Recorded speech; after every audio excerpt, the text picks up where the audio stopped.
Good morning students. तो आज अपन अपना चैप्टर नंबर 3 का आगे का कॉन्सेप्ट स्टार्ट करते हैं। तो कल मैंने आपको कुछ कॉन्सेप्ट्स बताए थे रिलेटेड टू इलेक्ट्रोकेमिस्ट्री, डेफिनेशंस बताई थी, इंट्रोडक्शन बताए थे, फिर मेटालिक और इलेक्ट्रोलाइटिक कंडक्टर्स की डेफिनेशंस बताई थी, ठीक है, और फैक्ट्स ऑफ मेटालिक कंडक्टर बताए थे, इलेक्ट्रोलाइटिक कंडक्टर की डेफिनेशंस और रिलेटेड टू उनके बारे में बताया था। फिर इनके बारे में डिफरेंसेस बताए थे कि मेटालिक कंडक्टर क्या होते हैं, नॉन मेटालिक कंडक्टर्स क्या होते हैं। फिर हम पढ़े थे क्लासिफिकेशन ऑफ इलेक्ट्रोलाइट्स। तो क्लासिफिकेशन ऑफ इलेक्ट्रोलाइट्स में हमने दो तरह के इलेक्ट्रोलाइट्स पढ़े थे, एक होता है स्ट्रॉन्ग इलेक्ट्रोलाइट्स और एक होता है वीक इलेक्ट्रोलाइट्स। तो स्ट्रॉन्ग इलेक्ट्रोलाइट्स की बात करते हैं तो हमारे पास होता है जो कि कंप्लीटली आयनाइज हो जाए एक्वेशियस सॉल्यूशन में, वो होता है स्ट्रॉन्ग इलेक्ट्रोलाइट्स, और जो कंप्लीटली आयनाइज नहीं होता है वो होता है वीक इलेक्ट्रोलाइट्स, ठीक है। तो ये कल तक का कॉन्सेप्ट था। आज हम स्टार्ट करते हैं factors affecting the conductance of electrolytes. आज का हमारा कॉन्सेप्ट ये है। तो चलिए देखते हैं अपने पास इसमें क्या क्या आता है। तो the conductance of electrolytic solution depends on the following factors. हमारे पास जो फैक्टर्स हैं इलेक्ट्रोलाइटिक सॉल्यूशंस के, वो हम इस बात पर डिपेंड करेंगे। पहला तो क्या है, पहला हमारे पास क्या, इंटर आयनिक इंटरैक्शंस। तो इसने बोला है there is a high attraction force in between the ions of a solute molecules and the electrolytes. So the solvent molecules cannot be cancel the attraction or to which the electrolytes will not be dissociate. मतलब बोल रहा है कि अगर हम बात कर रहे हैं इंटर आयनिक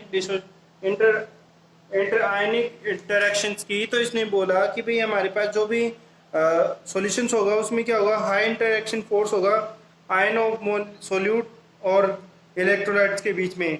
इसकी वजह से क्या होगा कि उनका इंटरेक्शन जो है वो कैंसिल नहीं हो पाएगा, ठीक है।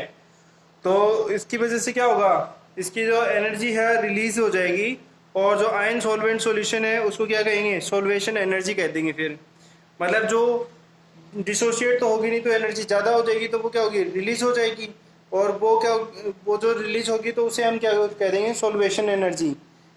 और अगर यदि पानी के अंदर सॉल्वेंट हम डालेंगे तो क्या होगा, हाइड्रेशन एनर्जी हो जाएगी। अगर मान लो देखो पानी के अंदर हमने, अगर ये जो एनर्जी है, मतलब इन दोनों के बीच में आपको पता है कि जब सोल्यूट मॉलिक्यूल्स और इलेक्ट्रोलाइट्स के बीच में क्या होगा, इंटरेक्शन होगा और एनर्जी बहुत ज़्यादा हो जाएगी, तो उस टाइम में जो एनर्जी रिलीज होगी तो उसे हम सॉल्वेशन एनर्जी कह सकते हैं। लेकिन अगर ये ही कंडीशन अगर हम पानी के प्रेजेंस में करेंगे तो हम इसे क्या कहेंगे, हाइड्रेशन एनर्जी का नाम दे देते हैं, ठीक है। तो ये क्या होता है फिर आगे, इसमें जो the amount of ion-ion interaction energy is more than the ion-solvent interaction, the electrolyte does not dissociate. This type of electrolytes are taken in class of weak electrolytes. मतलब क्या होगा कि अगर हम बात करेंगे आयन जो सॉल्वेंट मॉलिक्यूल्स है उसमें क्या होगा, ये डिसोशिएट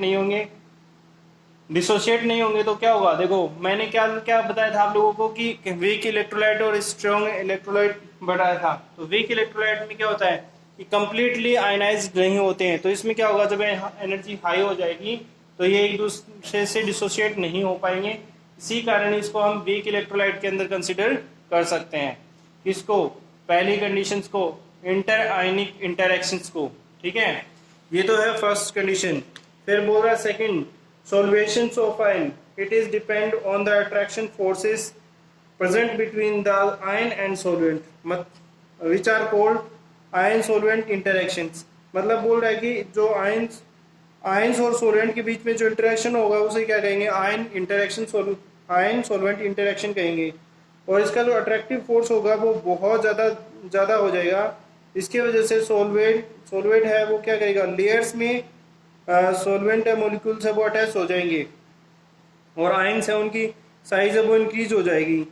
यही कंडीशन है, तो मूवमेंट है वो जो इलेक्ट्रोलाइट्स का वो क्या होगा, डिक्रीज हो जाएगा, और कंडक्टिविटी डिक्रीज हो जाएगी।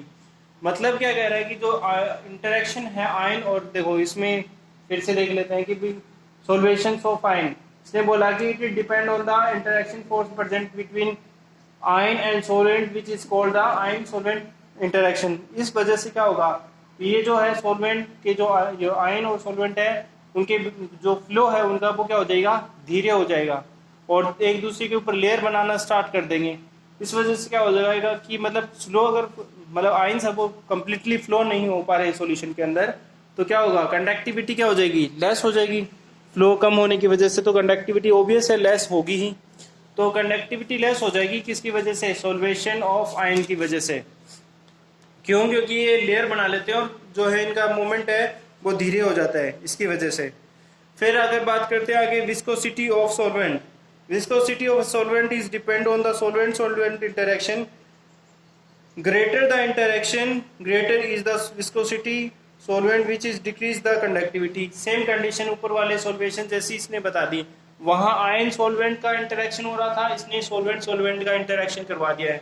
अगर सॉल्वेंट सॉल्वेंट का इंटरेक्शन हो जाएगा तो क्या होगा, वो एक दूसरे के ऊपर ज्यादा मतलब थिक लेयर बना लेंगे और क्या होगा कि जो फ्लो ऑफ आयंस है या कह सकते हैं सॉल्वेंट का जो फ्लो है वो क्या हो जाएगा, बहुत ज्यादा धीरे हो जाएगा। और इसकी वजह से क्या होगा, फिर इसकी वजह से जो है जो आयंस का फ्लो मूवमेंट है वो कम हो जाएगा और कंडक्टिविटी क्या हो जाएगी, डिक्रीज हो जाएगी। फिर नेक्स्ट पॉइंट आता है हमारे पास, नेक्स्ट है हमारे पास concentration of a solution. Greater the concentration of a solution electrolytic solution lesser will be the conductivity. अगर इलेक्ट्रोलाइटिक जो हमारे पास सॉल्यूशन होता है उसकी कॉन्सेंट्रेशन ज़्यादा होगी तो उसकी वैल्यू कंडक्टिविटी की वो क्या हो जाएगी, less. The amount of dissociation increases with increases the dilution due to which the conductivity of solution electrolyted is increase. बोल रहा है कि कॉन्सेंट्रेशन जितनी ज़्यादा होगी इलेक्ट्रोलाइटिक सॉल्यूशन की उतना ही कंडक्टिविटी कम होती चली जाएगी।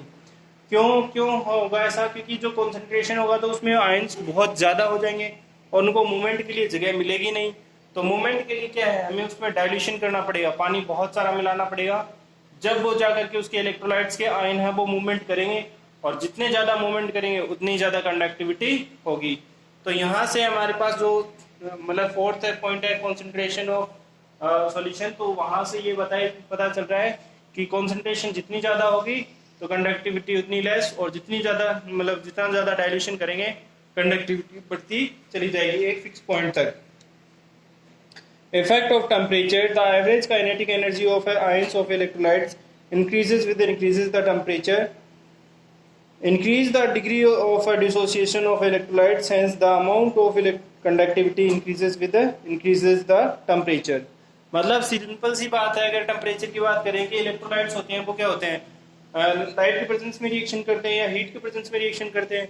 तो जितनी ज़्यादा हीट होगी उतने ही क्या होगा, आयंस ऑफ डिसोसिएशन ज़्यादा होगा, और जितना आयंस ऑफ डिसोसिएशन ज़्यादा होगा उतनी ही ज़्यादा कंडक्टिविटी होने के चांसेस रहेंगे।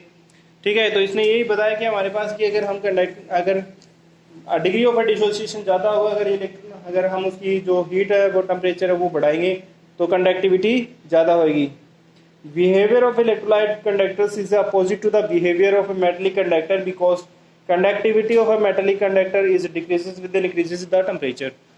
कल हमने डिफरेंसेस पढ़े थे, उसमें ये साफ साफ बात बताई थी मैंने आप लोगों को कि जैसे अगर मेटलिक कंडक्टर होते हैं तो उसमें अगर हम टेम्परेचर इंक्रीज करते हैं, टेम्परेचर इंक्रीज करने पे क्या होता है, कंडक्टिविटी उसकी डिक्रीज हो जाती है। लेकिन इलेक्ट्रोलाइटिक उसके अपोजिट है टोटली। अगर इलेक्ट्रोलाइटिक में हम टेम्परेचर इंक्रीज करते हैं तो उसकी कंडक्टिविटी है वो क्या होती है, इंक्रीज होती चली जाती है, डिक्रीज नहीं होती है। लेकिन हमारे जो हमने डिफरेंसेस कल पढ़े थे उसके बेसिस पे ये बात कही जा सकती है कि भी हाँ जो इलेक्ट्रोलाइटिक सॉल्यूशन है या कंडक्टर्स हैं उनका टेम्परेचर बढ़ाने पे वो क्या करेंगे, कंडक्टिविटी ज़्यादा करेंगे, क्योंकि आयन ऑफ जो degree of dissociation of ions हो जाएगा ज़्यादा, इसके वजह से कंडक्टिविटी हो जाएगी ज़्यादा। तो ये हमारे पास अब हमने factors of affecting of electrolytes हमने पढ़ लिया है। अब हम देखते हैं आगे का कॉन्सेप्ट क्या है।